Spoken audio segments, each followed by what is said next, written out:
سوال یہ کہ علی بھائی کی گفتگو سے لگتا ہے کہ علی بھائی اسلام چھوڑ کر مرتد ہونے والوں کی توبہ کے قائل ہیں. اگر ایسا ہی ہے تو پلیز اپنے اس موقع پر کوئی دلیل بھی پیش کریں. اچھا میں نے کہا شاید آپ کہیں گے اگر ایسا ہی ہے تو آپ بھی واجب القتل ہیں. ظاہر ہے یہ تو فوراً یہی فتویٰ آئے گا نا جی, سیدھی جی گل ہے. میرے بھائی جامعہ ترمذی میں صحیح سند کے ساتھ حدیث ہے کہ موت کے غرغرے سے پہلے پہلے توبہ قبول ہے. ٹھیک. اس کائنات کا سب سے بڑا جرم کون سا ہے؟ شرک.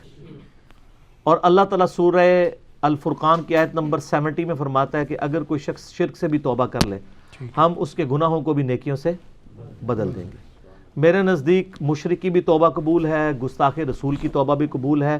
توبہ ہی کروانی چاہیے بجائے اس کے کہ آپ لٹھ لے کے ادھر مگر پہ جاؤ. مرتد کی بھی توبہ قبول ہے جی. ٹھیک.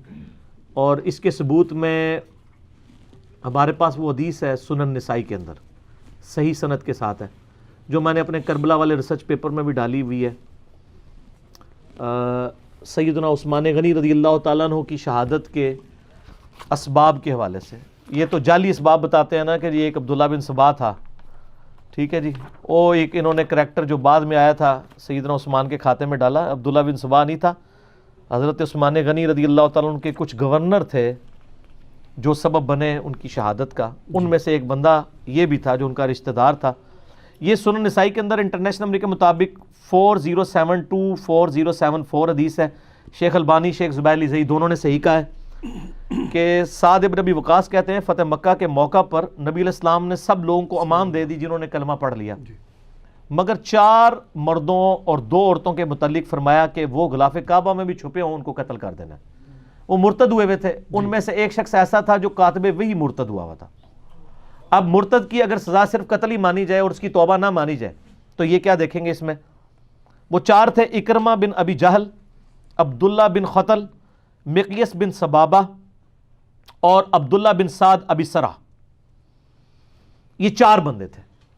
فرمایا غلاف کعبہ میں لپٹے ہوں ان کے لیے کوئی معافی نہیں. اگر یہ کہیں بھی نہ کہ ہم واپس آتے ہیں, ان میں سے اگر واپس آنے والے تو یہ آخری تھے, اسلام قبول کرتے ہیں تب بھی ان کو نہیں معاف کرنا. ایک یہ تھا عبداللہ بن سعد بن ابی سرح. یہ سر حضرت عثمان کا رشتہ دار تھا رضی اللہ تعالیٰ عنہ اور کاتب وہی تھا, حضور کی وہی لکھتا تھا, پھر بھی مرتد ہو گیا. تو بہت بڑا مجرم تھا یہ. بخاری مسلم میں حدیث ہے کاتب وہی تھا, وہ جب مر گیا تو نبی علیہ السلام فرمایا کہ زمین اسے قبول نہیں کرے گی.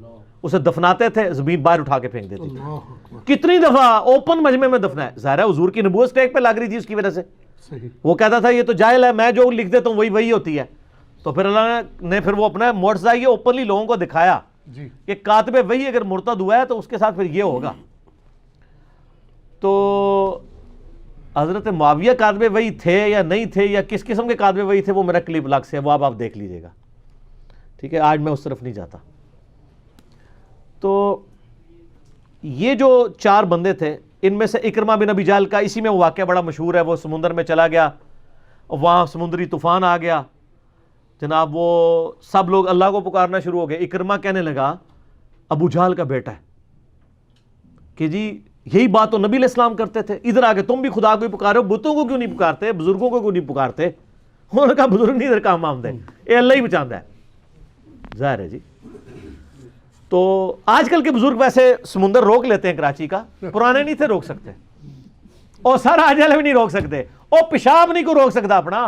صحیح جی بالکل. اور پیشاب رک جائے تو جاری نہیں کروا سکتے.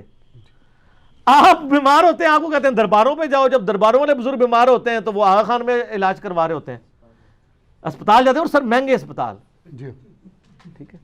انہاں بزرگوں ویسے ایک بار چیک کریا کرو, جدو بیمار ہون تڑف دے رہن کچھ نہ کریا کرو, ان کو دسو حضرت کیڑے مزار تے لے کے جائیے کیڑی سرکار کول, پھر تانوں صحیح گل دسن گے. ٹھیک ہو گیا. بہرحال یہ عبداللہ بن سعد ابی سرح جو تھا, اکرمہ بن ابی جہل, پھر انہوں نے کہا یا اللہ تو مجھے بچا لے, میں ایک دفعہ بچ گیا تو میں تیرے نبی کے ہاتھوں میں ہاتھ دے کے اسلام قبول کروں گا, وہ معاف کرنے والے ہیں. اور وہی ہوا, چھپتے چھپاتے آئے, نبی علیہ السلام نے اسلام قبول کر لیا ان کا. جناب باپ امت کا فرعون ہے ابو جہل, اور بیٹا اکرمہ بن ابی جہل صحابی رضی اللہ تعالیٰ عنہ, اور یہ جنگ یرموک میں شہید ہوئے ہیں رومن امپائر کے خلاف لڑتے ہوئے. شہادت کے درجے پہ بھی پہنچ گئے. 3-4 سال ہی صرف اسلام کی زندگی دیکھی ہے انہوں نے, اور آج رضی اللہ عنہ ہیں. اچھا یہ جو تھا نا جی, باقی 2 قتل ہو گئے. عمار بن یاسر نے قتل کیے, یہ جو چوتھا تھا نا عبداللہ بن سعد بن ابی سرا کاتب وحی تھا, اس کو حضرت عثمان نے چھپا لیا رشتہ داری کی وجہ سے. جی اب یہ لادہ بات ہے, یہی بات ہی گھاٹے بھی فٹ ہویا, اسی کی پالیسیز کی وجہ سے اہل مصر جو حضرت عثمان سے ناراض ہو گئے تھے.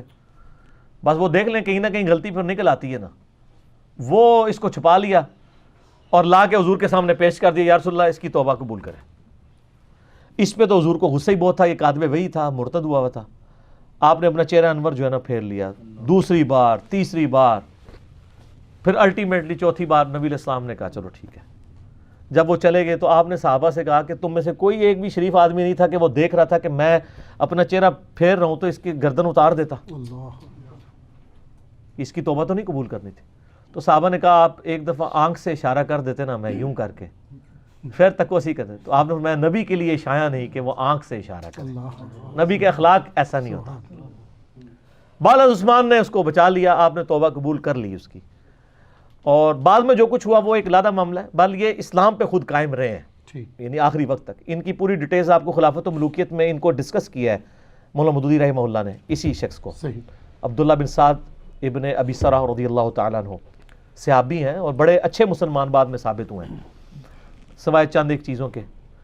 اور یہ پھر آپ کو پتہ ہے حضرت عثمان کی شہادت کے بعد حضرت معاویہ کے ساتھ بھی لگ گئے, پھر حضرت معاویہ کو بھی یہ چھوڑ گئے آخری وقت میں, لیکن بہت آخر میں جا کے ان کو پتہ چلا کہ یہ تو گیم ہی کچھ اور ہو رہی ہے. تو الٹیمیٹلی بل اس حدیث سے یہ رزلٹ نکل گیا کہ مرتد کی توبہ قبول ہے, اور وہ اگر کاتب وحی ہو, نبی سے غداری بھی کی ہو, اگر وہ بھی معافی مانگ رہا ہو تو سر آپ بھی ذرا یہ 295C جو ہے نا اس کے اندر یہ بھی جملہ ایڈ کروا لیں کہ اگر یہ 295C میں تو وہ انہوں نے ون سائیڈڈ ہی ایک تلوار اٹھائی ہے, اس کے ساتھ لکھیں کہ اگر وہ توبہ کرنا چاہے تو توبہ قبول کر لیں, مہربانی کرو سر. 295C ہم نہیں کہتے ختم کرو, لیکن اس کے ساتھ وہ ساری شکیں لگائیں جو ہم بیان کر رہے ہیں. اس کے لیے آپ ہمارا ایک کلپ دیکھ لیں, امام ابن تیمیہ اور گستاخ رسول کی سزا, جو ان کی کتاب ہے جس میں جعلی باتیں لکھی ہیں زیادہ تر انہوں نے, الصارم المسلول علی شاتم رسول, اس کا میں نے پوسٹ مارٹم کیا ہے کتاب کا. جو صحیح بات ہے وہ صحیح ہے, جو غلط ہے وہ غلط ہے. تو ہم سر قائل ہیں گستاخ رسول کی توبہ قبول ہے انشاءاللہ. یہ اللہ تعالیٰ سے دعا ہے, اللہ تعالیٰ جو حق بات میرے منہ سے نکلی, جو اسی نے نکلوائی, ہے اللہ ہمارے دلوں میں راسخ فرما دے. اگر جذبات میں میرے منہ سے کوئی غلط بات نکل گئی, ہمارے دلوں سے معاف کر کے ہمیں معاف بھی فرما دے. ہمیں کتاب و سنت کی تعلیمات پر عمل کر کے دوسرے بھائیوں تک پہنچانے کی توفیق عطا فرما. سبحانک اللہم و بحمدک, اشہد ان لا الہ الا انت, استغفرک و اتوب الیک, وما علینا الا البلاغ المبین. جزاکم اللہ خیر.